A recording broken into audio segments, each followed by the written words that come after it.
نسائی شریف کی روایت ہے، حضرت ابو امامہ رضی اللہ عنہ ارشاد فرماتے ہیں، قلت یا رسول اللہ مرنی بامر ینفعنی اللہ بہ، کہ مجھے اللہ کے نبی سے میں نے پوچھا کہ مجھے کوئی ایک ایسا کام بتا دے، کوئی ایک ایسا عمل بتا دے کہ اس سے اللہ مجھے نفع پہنچا دے، اللہ اسے مجھے فائدہ پہنچا دے۔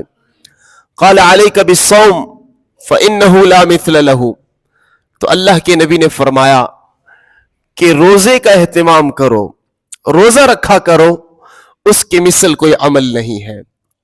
دوستو، اگر ہم اسلامی اعمال میں غور کریں تو اسلام کی حقانیت کا پتہ ان اسلامی اعمال سے بھی پتہ چلتا ہے۔ ہم نماز پڑھتے ہیں، روزہ رکھتے ہیں، حج ادا کرتے ہیں، زکوٰۃ دیتے ہیں، اچھائی کا حکم کرتے ہیں، برائی سے روکتے ہیں، ان تمام اعمال کا مقصد اللہ کی رضا ہے۔ لیکن ہر عمل کے اپنے فوائد ہیں، ہر عمل کے اپنے فضائل ہیں، ہر عمل کی اپنی خصوصیات ہے۔ روزہ ایک ایسا عمل ہے کہ اللہ کے نبی نے فرمایا فَإِنَّهُ لَا مِثْلَ لَهُ، روزے کی مثل کوئی عمل نہیں ہے۔ اس کے فضائل، اس کے برکات، اس کے نتائج بہت ہی اعلیٰ ہے۔ روزہ ہم کیوں رکھتے ہیں؟ اس کا مقصد کیا ہے؟ قرآن نے بیان فرمایا لعلکم تتقون، تاکہ تمہارے اندر تقوی پیدا ہو جائے۔ یہ ایک مہینے کا کورس ہے کہ اللہ تعالیٰ پریکٹس کراتے ہیں اپنے بندوں کی، کہ ایک مہینہ آپ اس بات کی پریکٹس کریں کہ اللہ حلال چیزوں سے آپ کو منع کریں گے، آپ اللہ کے لیے، اللہ کے حکم کی وجہ سے ایک مہینے کے لیے حلال چیزوں کو چھوڑ دیں۔ آپ کو بھوک لگی ہے، آپ کے گھر میں حلال کھانا موجود ہے، آپ کھا سکتے ہیں، کوئی نہیں دیکھ رہا، لیکن چونکہ اللہ دیکھ رہے ہیں، اللہ کے حکم کی وجہ سے آپ کھانا چھوڑ دیتے ہیں۔ آپ کو پیاس لگی ہے، پانی موجود ہے، پی سکتے ہیں، کوئی روکنے والا نہیں، لیکن اللہ کی وجہ سے آپ پانی چھوڑ دیتے ہیں۔ آپ کے گھر میں آپ کی حسین اور خوبصورت بیوی موجود ہے، آپ اس کے قریب جا سکتے ہیں، لیکن اس لیے نہیں جا رہے کہ اللہ نے منع فرمایا، حالانکہ جانا حلال ہے، لیکن رمضان میں اللہ نے منع فرمایا تو اب جانا منع ہے۔ تو جب ایک مہینہ آدمی اس بات کی پریکٹس کرتا ہے کہ اللہ کے ہر حکم کے سامنے سر تسلیم خم ہونا ہے، اللہ کے حکم کی وجہ سے ہر کام کو چھوڑنا ہے، اللہ کے حکم کی وجہ سے ہر کام کرنا ہے، تو انسان کے اندر یہ استعداد پھر پیدا ہو جاتی ہے کہ جب اللہ حرام سے پھر منع کرتے ہیں تو انسان منع ہو جاتا ہے۔ لیکن شرط یہ ہے کہ ہم روزہ اس کے تمام آداب کے ساتھ، اس کے تمام مستحبات کے ساتھ رکھیں۔ آج بدقسمتی سے بہت سے لوگ روزہ رکھتے ہیں لیکن انہیں بھوکا رہنے کے سوا کچھ نہیں ملتا، انہیں پیاسے رہنے کے سوا کچھ نہیں ملتا۔ تراویح بھی پڑھ لیں گے لیکن تھکاوٹ کے سوا کل قیامت کے دن انہیں کچھ بھی نہیں ملے گا۔ وجہ کہ انہوں نے روزے کی روح کو مجروح کیا ہوگا، روزے کو آداب اور اس کے شرائط کے ساتھ نہیں رکھا ہوگا۔ روزہ صرف کھانا پینا چھوڑنے کا نام نہیں ہے، روزہ ہر قسم کے گناہ چھوڑنے کا نام ہے۔ 3 چیزیں ہم روزے میں چھوڑتے ہیں، کھانا پینا، بیوی کے قریب نہیں جاتے ہیں۔ یہ صرف 3 چیزیں تو ظاہری ہے، باطنی روزہ تو پورے جسم کا ہے کہ اپنے ایک ایک عضو کو آپ پابند کر کے اللہ کی نافرمانی نہیں کرنی ہے، گناہ کے قریب نہیں جانا ہے۔ اور قرآن نے کتنے خوبصورت انداز میں روزے کی فرضیت کے حوالے سے گفتگو کی ہے۔ یا ایھا الذین آمنو، اے ایمان والو، یعنی روزے کا تعلق ایمان سے ہے، جس میں ایمان ہوگا وہ روزہ رکھے گا، جس میں ایمان نہیں ہوگا وہ روزہ نہیں رکھے گا۔ یا ایھا الذین آمنو کتب علیکم الصیام، تم پر روزے فرض کر دیے گئے ہیں، گھبراؤ مت، کما کتب علی الذین من قبلکم، تم سے پہلے بھی لوگ آئے تھے، ان پر بھی اللہ نے روزے لازم کیے تھے، انہوں نے بھی روزے رکھے، مرے نہیں، تم بھی نہیں مرو گے۔ کما کتب علی الذین من قبلکم لعلکم تتقون، روزے کا مقصد کیا ہے؟ کہ تمہارے اندر تقوی پیدا ہو، تمہارا اندر روشن ہو جائے۔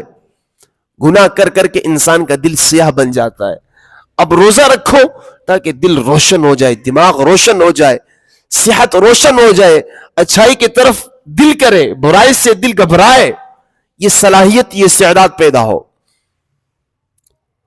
نبی علیہ الصلوۃ والسلام نے فرمایا لِكُلِّ شَيْءٍ زَكَاةٌ وَزَكَاةُ الْجَسَدِ الصَّوْمُ, ہر چیز کی زکوٰۃ ہے. جب آدمی مال کا زکوٰۃ نکالتے تو مال پاک ہو جاتا ہے. اسی طرح اس جسم پر بھی اللہ نے زکوٰۃ لازم کیا ہے, اور اس جسم کا زکوٰۃ روزہ ہے. جب انسان روزہ رکھتا ہے اپنے آداب کی رعایت کے ساتھ, تو پھر انسان کا جسم اندر سے بھی پاک ہوتا ہے, باطن سے, ظاہر سے بھی پاک ہوتا ہے. اسی لیے مختلف مقامات پر اللہ کے نبی نے روزوں کی ترغیب دی ہے. کئی شوال کے روزے ہیں, کئی محرم کے روزے ہیں, کئی مہینے میں 3 دن روزے ہیں جن کو ایام 20 کہتے ہیں, 13, 14, 15 تاریخ کے روزے ہیں, کئی پیر اور جمعرات کے روزے کی ترغیب دی. اور ماہ شعبان میں اللہ کے نبی کثرت سے روزہ رکھا کرتے تھے. مقصد کیا ہے کہ اندر روشن ہو جائے, دماغ روشن ہو جائے, نیکی کو دل کرے, گناہ سے دل گھبرائے, یہ صلاحیت اور یہ استعداد پیدا ہو کہ انسان ہر قسم کے گناہ چھوڑنے کی پوزیشن میں ہو. اور روزے کی جو فضیلت ہے شاید ہی کسی اور عمل کی ہو. اللہ کے نبی نے فرمایا کہ اللہ کا ارشاد ہے الصوم لی وانا اجزی بہ, کہ روزہ میرے لیے ہے. ویسے تمام اعمال اللہ کے لیے ہے, لیکن روزے کی اہمیت بیان کرنے کے اللہ نے فرمایا کہ روزہ میرے لیے ہے. وَأَنَا أَجْزِي بِهِ, روزے کا بدلہ میں خود دوں گا. آدمی جتنا بڑا ہوتا ہے اپنی حیثیت کے مطابق بدلہ بھی اتنا ہی بڑا دیتا ہے. ہارون الرشید تھے نا, بادشاہ تھے. ایک دفعہ کہیں جا رہے تھے تو ایک بوڑھے میاں کو دیکھا کہ آم کا درخت لگا رہے ہیں. ان سے پوچھا کہ تم یہ آم کا درخت جو لگا رہے ہو, تم اتنے بوڑھے ہو چکے ہو, اس کا پھل خود کھاؤ گے کیا؟ تو اس نے آگے سے جواب دیا کہ حضرت بات یہ ہے کہ ہمارے بزرگوں نے درخت لگائے تھے, پھل ہم نے کھائے, آج ہم درخت لگائیں گے, ہمارے بعد کے لوگ پھل کھائیں گے.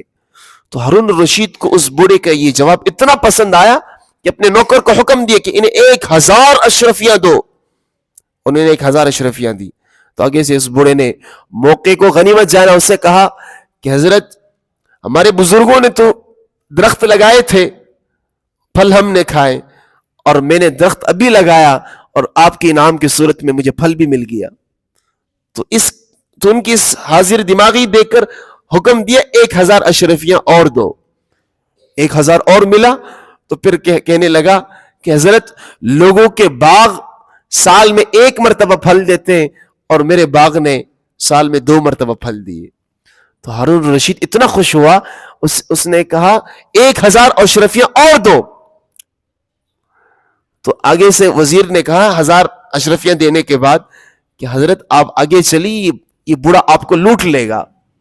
لیکن وہ بادشاہ تھا, اپنی حیثیت کے مطابق مال لٹا رہا تھا.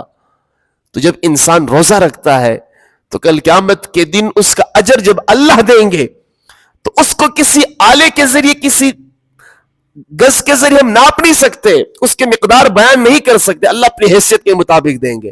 جتنا اللہ بڑا ہے اتنا اجر بھی بڑا ہوگا انشاءاللہ. اور صوفیہ نے اس حدیث کو صیغہ مجہول سے پڑھا الصوم لی وانا اجزی بہ, کہ اللہ فرماتے ہیں روزہ میرے لیے ہے اور میں ہی اس کا بدلہ ہوں. یعنی کل قیامت کے دن نماز کے بدلے, زکوٰۃ کے بدلے, حج کے بدلے, عمرے کے بدلے, مختلف نیک اعمال کے بدلے کسی کو جنت ملے گی, کسی کو حور ملے گی, کسی کو وہاں کے بلڈنگز ملیں گے, کسی کو وہاں کے محلات ملیں گے. لیکن روزہ ایک ایسا عظیم الشان عمل ہے کہ اللہ فرماتے ہیں کہ روزے دار کو میں خود مل جاؤں گا. تو جس کو اللہ مل گیا اس کو سب کچھ مل گیا. اللہ مل جائے تو سب کچھ مل گیا. سارے خزائن کا مالک اللہ ہے. تو اس لیے آنے والے رمضان کو پورے شوق کے ساتھ, پوری بیداری کے ساتھ روزے رکھنے کا عزم کرو کہ انشاءاللہ رات کو قیام کریں گے پوری توجہ کے ساتھ, دن کا روزے رکھیں گے اللہ کی رضا کی خاطر. بھوکا رہنا پڑے بھوکا رہیں گے, پیاسا رہنا پڑے پیاسا رہنا پڑیں گے, سب کچھ کرنا پڑے کرنے کے لیے تیار ہے انشاءاللہ. اللہ تعالیٰ ہم سب کو روزہ رکھنے کی توفیق عطا فرمائے. وآخر دعوانا الحمدللہ رب العالمین. ربنا